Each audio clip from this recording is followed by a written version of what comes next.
evening, Channel Awesome viewers, and welcome to Terror Obscura, the comedy review show that takes a look at both the best and worst horror movies ever made. Over the last few years, the show's grown by leaps and bounds. From the somewhat rocky first video, which had its fair share of technical issues, and which prompted some people to accuse me of ripping off a certain other reviewer with a dark suit, facial hair, and a, shall we say, snobbish attitude. Oh, don't think I'm not onto you, Fear Fan. There can only be one. Up to the modern day, where I've been picked up by Channel Awesome. With a ton of episodes already to my name, I was faced with a difficult choice. What did I want the first episode on this website to be? Should I go for a video that had a high view count? Should I post a personal favorite? Maybe a review of a really well-known good film or an equally well-known bad one? In the end, since I like to build each season of my show around a major franchise, I decided to go with an episode that'll not only fall into all the categories mentioned above, but which will also allow you to catch up with my current season as quickly as possible. That, and it has the added benefit of preventing comparisons to certain other reviewers. Please just let me have this. Anyway, as for you Channel Awesomeites, I can't tell you how happy I am to be here and how much I'm looking forward to entertaining you from here on out. So, without further ado, here is Terror Obscura.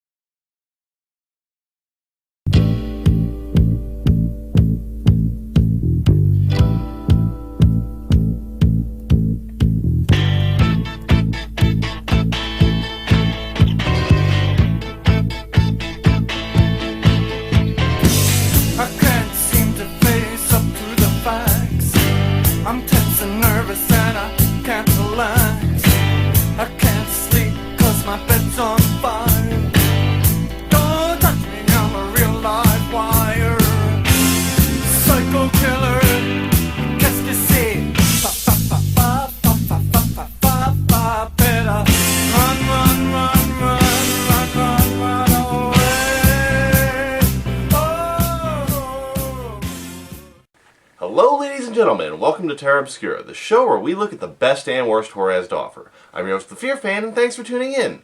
Well, for those of you who have been waiting, the time is finally here. We're finally reviewing Friday the 13th. Not a chance in hell. No, after tackling the entire Nightmare on Elm Street franchise and giving House of the Dead a stiff kick in the balls, I figured that it was high time for me to take on another classic slasher series. This time, the Friday the 13th films. But before I do, a little bit of background is in order.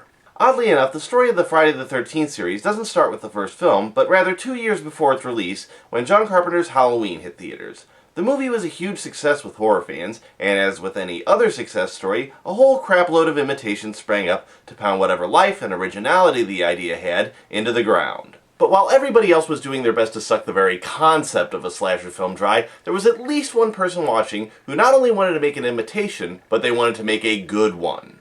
And that man was producer and director Sean S. Cunningham, who, a few short years before, had worked to bring Wes Craven's Last House on the Left to the big screen. Deciding they could use a change from rape-revenge stories with comic relief set to the occasional pop ballad, Cunningham set out to make a genuinely thrilling and terrifying film. A noble ambition completely hamstrung by the fact that he had absolutely no idea what that film would be about, except for the fact that the title would be Friday the 13th. But unlike so many other projects that start out with nothing but a title and a vague ambition, Cunningham actually took the revolutionary step of hiring other people that knew what they were doing.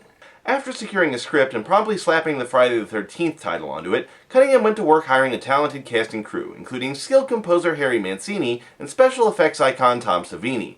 He also managed to get his hands on a fairly decent cast, including veteran actress Betsy Palmer, a talented newcomer named Kevin Bacon, and the aptly named Sir not appearing in this film. In spite of its somewhat directionless beginnings, the resulting film was a huge success, and has managed to spawn a franchise that's lasted 32 years, 9 sequels, 1 crossover, and a remake. Even after all this time, the original series is still considered iconic, but how does the film that launched it all hold up? There's only one way to know for sure, so let's tune in and find out. And we know this movie is going to be fun because it starts with a sing-along.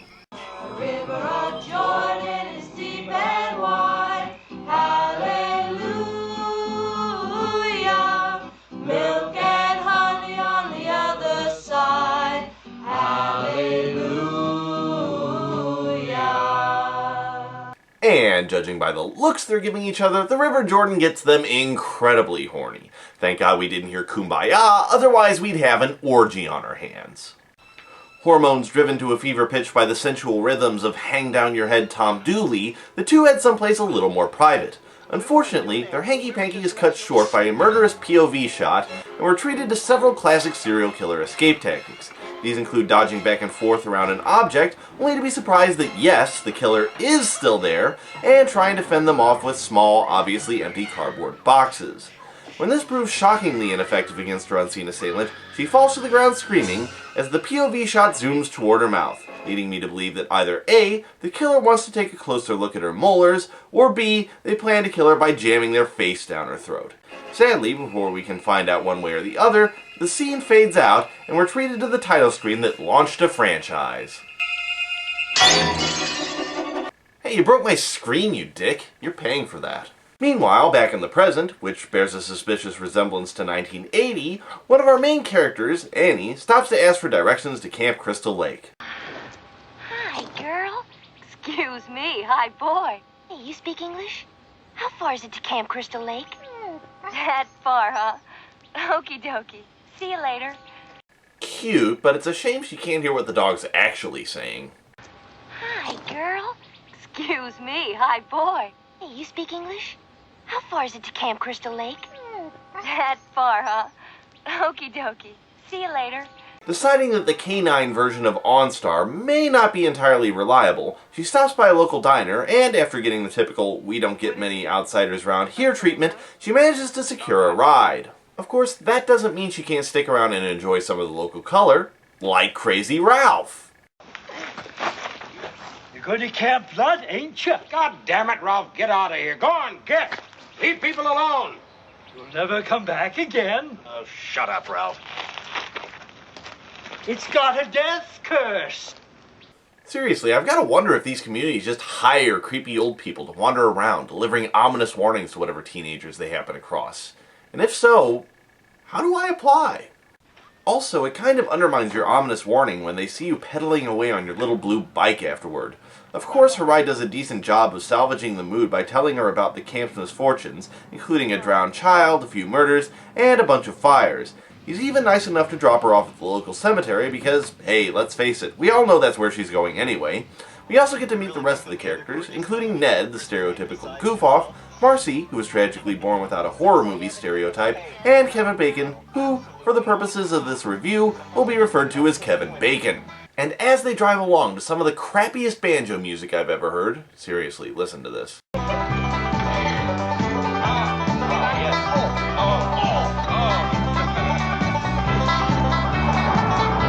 They haven't the faintest clue about the horror that awaits them at Camp Crystal Lake. Ugh. Look at him. Just look at him. That hair, the mustache, the glasses, the too tight jean shorts, the jaunty red scarf and socks. Just take it all in. Now, given that this came out in 1980, we might actually be witnessing the origins of 80s ambient gay. In fact, this might be the gayest thing that I've ever seen.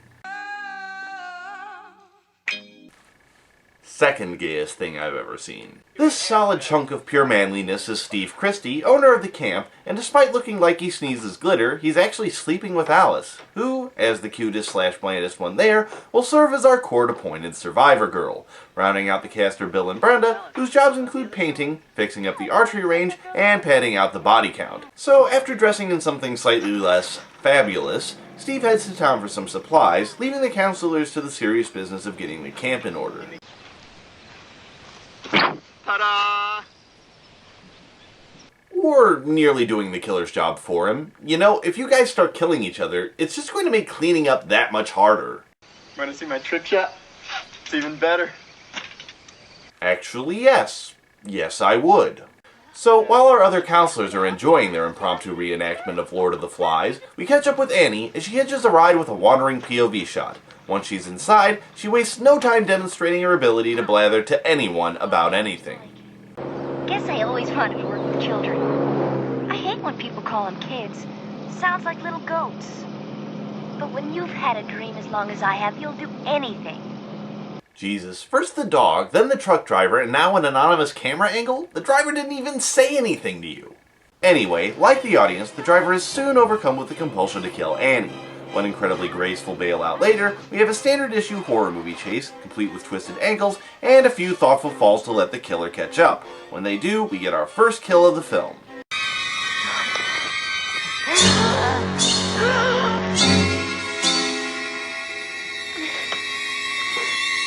Decent effects, Mr. Savini, and even if that doesn't kill her, it'll at least shut her up for a while. Anyway, let's see what some of our other characters have to say.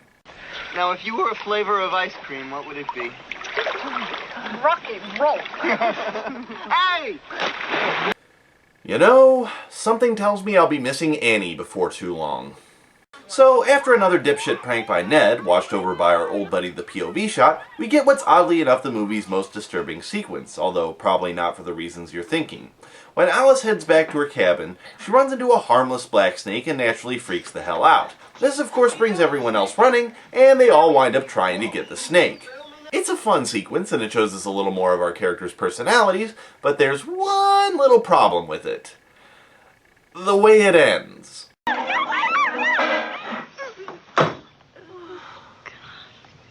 Yep, either that's the most realistic prop snake ever, or they just killed an actual snake on camera. I mean, really, weren't there better ways to go about this? Even if you couldn't whip up a decent prop snake, why not just cut away with some chopping sound effects and everyone's reaction shots? Not cool, movie. Not cool. Eesh, this is getting kind of dark. Can we get some comic relief up in here? Is it dead? Either that or it's got a very short clone. He is exactly like you in every way. Except 1/8 your size. That'll work.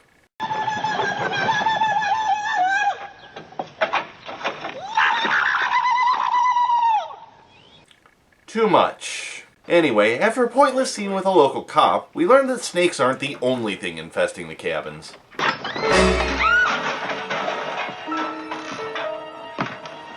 Messenger of God. Okay, now you can get the machete. So, as his little blue bike once again fades into the distance, seriously, the only way he could look sillier is if he was on a Segway, night begins to fall, and Marcy shows us how you do spooky omens right. Yeah, I've had this dream about 5 or 6 times where I'm in a thunderstorm. Mm-hmm. And it's raining really hard. It sounds like pebbles when it hits the ground. I can hear it. And then the rain turns to blood. Yeah, the ending of the Evil Dead remake was pretty good, but you forgot the part where you had to tear off your own hand and jam a chainsaw down your evil twin's throat. Anyway, after she and Kevin Bacon speak of movies yet to come, they decide to head to one of the cabins to see just how much she likes the taste of bacon. Meanwhile, the rest of the cast decides to have a refreshing game of strip Monopoly. What about if Steve walks in? We'll give him a handicap. He can keep his boots on. Everything else goes. Now, it's easy. Instead of paying rent, you pay clothes. And believe me, you don't even want to know what happens if you land in jail.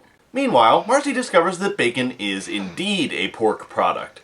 Unfortunately, it seems that they were both too busy to notice that they were sharing a bunk with Ned. Either that, or they didn't mind having the world's worst threesome. Once they're finished, Marcy heads on her way, while Bacon remains behind to discover that this was actually a foursome, as he is forcibly penetrated from behind.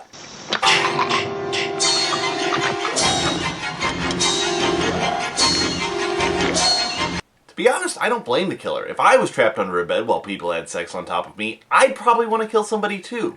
Say, since Ned was in the top bunk and the killer was underneath the bed, does that technically make this a bacon sandwich? So while Marcy is off taking care of some important business, the killer sneaks in, and it's here that something hits me about this movie. While the actual kill scenes are very well done, not much happens between them. On one hand, we get taut, suspenseful sequences where the tension mounts, as characters wander steadily closer to their gruesome demises, unaware that they're being stalked by a killer. On the other hand, we get the world's least titillating game of strip Monopoly, and that. Don't get me wrong, I like mindless slaughter as much as the next person, but I at least like a side helping of plot. Oh well, hatchet to the face.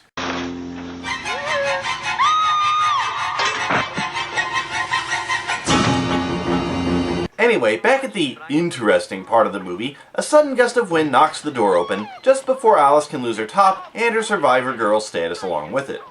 Since Alice is out of the running in the murder lotto, Brenda decides to head to the same miraculously bloodstain-free bathroom that Marcy bought it in earlier to claim her prize.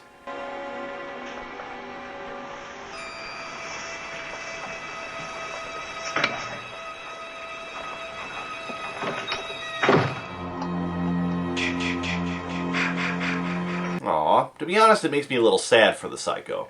I mean, imagine how disappointed you'd be if you'd gone through all the work of setting up a suspenseful ambush, you're laying in wait with a post hole digger or other creative murder implement, and they just turn off the lights and leave you there alone. It must give them the serial killer equivalent of blue balls. No doubt feeling rather jilted, the killer decides to take a more proactive approach by luring her to the archery range, pinning her in the lights before they strike.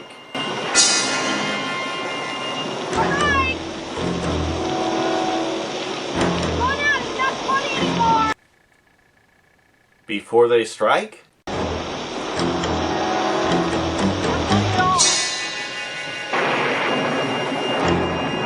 Before they strike.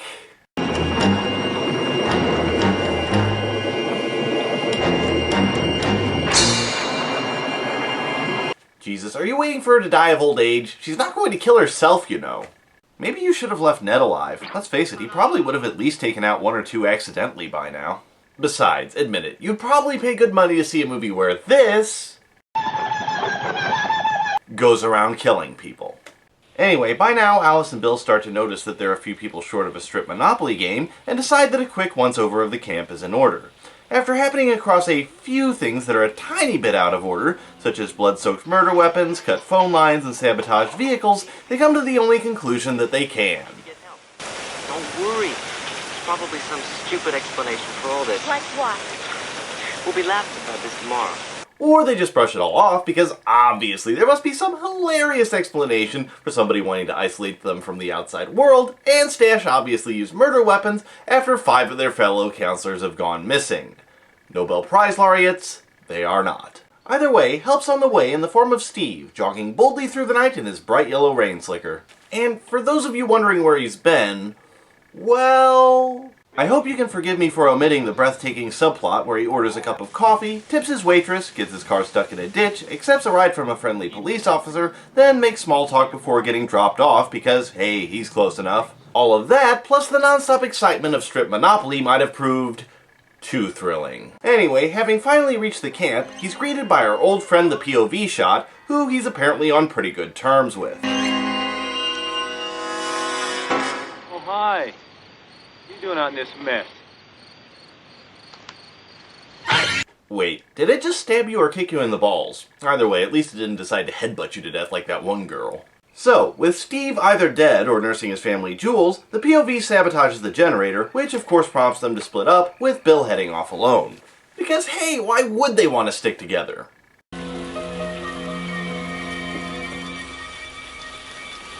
What is going on? Oh yeah, right. So, one thrilling attempt at amateur electrical repair and a stupidly protracted scene of coffee making later, Alice decides to go in search of the plot. Sadly, all she finds is Bill's perforated corpse instead.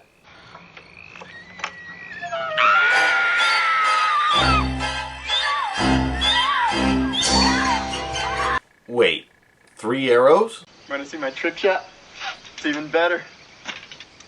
Oh my god, the killer is Ned. He's risen from the grave to take revenge on you all. Run, Alice! Run! And run she does, right into one of the other cabins, where she proceeds to barricade the door.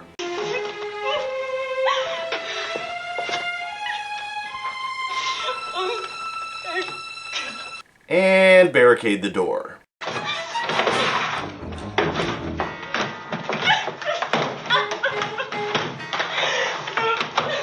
And barricade the door.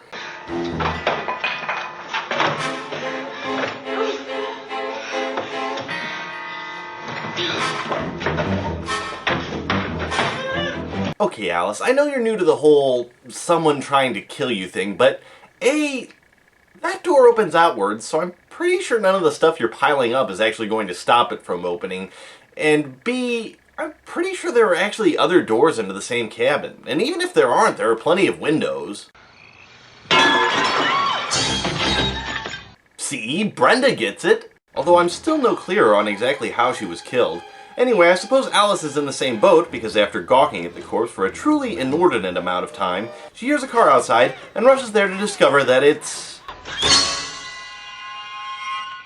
Who the hell are you?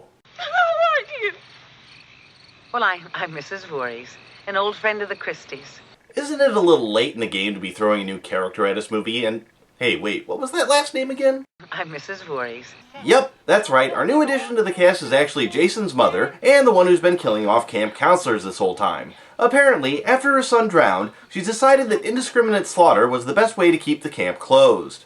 Because killing lots of people is clearly a sensible alternative to, I don't know, hiring a lifeguard? Well, at least it gives her something to do on Fridays. So, while Mrs. Voorhees takes a trip down memory lane, Alice starts to get the impression that she might not be of the soundest mind and promptly clocks her ass with a fire poker. Deciding that she may have overstayed her welcome at Camp Blood, Alice makes a run for her car, only to find that Mrs. Voorhees apparently felt bad about leaving Annie in the woods and decided to take her to the lake anyway. She also runs into Steve, who is inexplicably left hanging upside down in a tree. Alright, A, when in the hell did she have time to do that? B, how did she do that? And C, why? Seriously, what was she planning on doing? Making a murder collage? I know Jason does the same thing in the sequels, but he's a mentally disabled giant serial killer who grew up in the woods. It at least makes a little sense there. And speaking of Jason, I've got to admit, the first time I saw this I was surprised and a little bit disappointed to learn he's not even in this one. Kill her, Mommy. Kill her. Doesn't count. Arts and crafts of the damned aside, Alice makes probably the smartest decision of the movie by going straight for the nearest gun. Sadly, they're out of bullets, so Alice has to improvise. Quick, try throwing the gun at her. Kill her. Ah! Try a spool of twine. A pencil? Your pocket lint? Damn. Well, I'm all out of ideas. The woman's obviously invincible. Although I probably should have guessed that, given that she survived an empty cardboard box to the face in the intro. Anyway, deciding that one ineffective means of murder deserves another, Pam Voorhees responds by trying to bitch slap her to death. Given Alice's survival skills so far, I'm actually kind of surprised that this doesn't succeed. Luckily for Alice, she actually does manage to discover her attacker's one weakness. So, having delivered the cunt pun of doom, Alice once again runs off so Pam can recover. Just to prove that she has all the cutting and survival instincts of a 5-year-old, she seeks shelter in a nearby closet because there presumably wasn't a bed close enough for her to hide under. All it takes is one good Jack Nicholson impression to reveal her hiding spot, but luckily, this time she's prepared.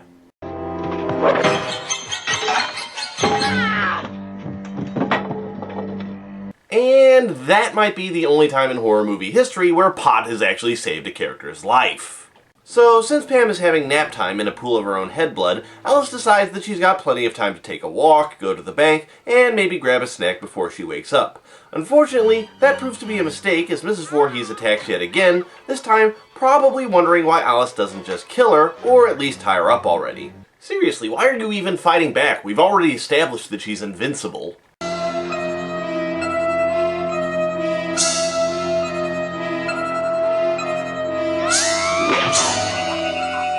Alright, sharp objects. Why didn't somebody try that sooner? Luckily, that does seem to be the end for Mrs. Voorhees, and Alice decides to celebrate with a late-night boat ride. Of course, decapitations are hard work, and she falls asleep, only to be awakened the next morning by the world's least effective sheriff's department. And as if to prove Mrs. Voorhees' time would have been better spent lobbying for a lifeguard, Jason pops up for a quick cameo and winds up swamping Alice's boat. Jesus, if he was doing this kind of grab-assing before, is it any wonder that he drowned? Of course, Alice wakes up in the hospital, and it's implied that the whole thing was a dream. But then again, maybe not. The boy. Is he dead too? Who? The boy, Jason. Ma'am, we didn't find any boy. Then he's still there. I don't see why he wouldn't, especially since he seems to be able to hold his breath for 25 years. Anyway, with that, we fade to black, ending the movie. And now, let us take a moment to remember those who died during the production. He was only 3 years old, you monsters! Well, that's Friday the 13th. How is it? Well, well, it's alright. I know I'm probably going to catch hell from a lot of horror fans for this, but while there is a lot to recommend this movie, there are also a few problems that hamstring it. But before we get to those, let's start with the good. Like I said at the start, one of the things that this movie has going for it are the quality cast and crew. In front of the camera, all of the young leads give strong, believable performances. The movie's able to avoid lazily shoving people into stereotype pigeonholes, and the closest we get is Ned, who isn't nearly as irritating as I may have made out in this video. There is a little cheese present in the form of Crazy Ralph and Officer McDouchington, and Pam Voorhees' constant repetition of Kill her, Mommy! Kill her! Does get on my nerves a bit, but other than that, everybody does a great job. But as fine as the on-screen work is, the work behind the camera is even better. The musical score from Harry Manfredini is superb, and has served to define not only the Friday the 13th franchise, but has also served to provide us with one of the most iconic sound effects in horror.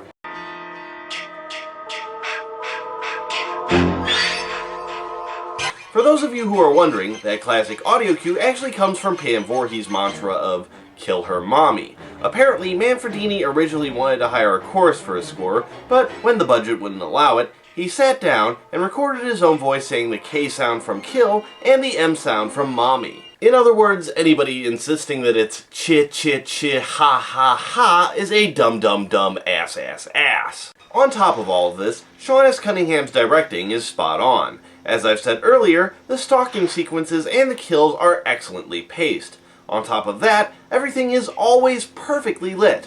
All too often, horror films that have a lot of scenes outdoors are so poorly lit at night that you can't tell what's going on. And that's why, whenever I can actually tell what's going on, I have to give the director props. Sadly though, not everything is as well paced as the kills. Some scenes simply seem to stretch on forever. If it was just one instance, it wouldn't be so bad, but this film is full of boring, unsuspenseful filler, such as most of the strip Monopoly scenes and pretty much everything involving Steve. I know the runtime is only an hour and a half, but I'm pretty sure there's only 45 minutes of actual movie in here. Even the film's major reveal, that it was Pamela Voorhees all along, seems rushed and tacked on. I can't help but wonder how much better the movie would have been if they spent less time on this. I'm not gonna pass go without a glow. We already rolled for you. You're going last, okay? Oh, and Community Chest cannot give you your clothes back. Double sixes. I get to roll again. I think we're being hustled. And more time on having an actual plot. Still, it can't have been too off-putting for audiences of the 80s because the film was a hit. And not only that, but it was a big enough hit that a sequel was greenlit with double the budget. But with the killer dead and gone, who would be the villain in the next film? Originally, Jason's appearance as a jump scare at the end of the movie was suggested by Tom Savini, who thought it would serve as a nice punctuation mark for the movie, similar to the ending of the immensely popular Carrie. There's plenty of on-screen evidence for this, given that this version of Jason is the same age as when he drowned, and also clearly a zombie. Of course, it didn't take long for the Paramount executives to latch onto this line, Then he's still there. and thus, a franchise was born. Anyway, Friday the 13th, while not a great film, is certainly a good one, and definitely worth watching for Savini's effects alone. Anyway, that's all we have time for this week. Tune in next time as I take a look at 1981's Wolfen. Till then, this is the Fear Fan, signing out.